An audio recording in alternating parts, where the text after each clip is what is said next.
Hi friends, তোমরা কিরকম আছো? আশা করি নিশ্চয়ই ভালো আছো। তোমাদের সুস্থতা কামনা নিয়ে আজকের ভিডিও আমি চালু করছি। তো চলো, ভিডিওটা ছিল গত মঙ্গলবারে মা শীতলার পুজো।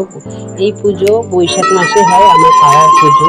তো এবছর খুবই লেট হয়ে গেছে, যেহেতু আমার শ্বশুরমশাই মারা গেছে বলে কুলোটা আমি ধরতে পারিনি। তার জন্য সবাই সহজে কুলো উঠতে চায় না, তো মায়ের আশীর্বাদেই আমি কুলোটা ধরার সুযোগ পেয়েছি।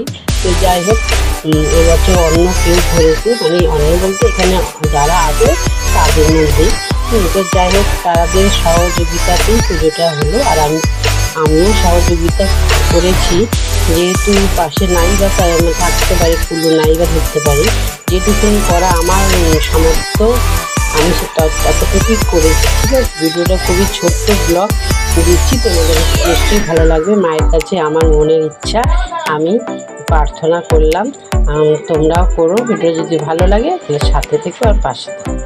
ভিডিওটি যদি ভালো লাগে তাহলে সাথে থেকো, পাশে থেকো, আর আমার সাপোর্ট করতে থেকো। জয় মা শীতলার জয়। সবই মায়ের ইচ্ছা, সকল সন্তানের মনোবাঞ্ছা পূর্ণ করো মা। এই বলে ভিডিওটা আমি এখানেই সমাপ্তি করলাম।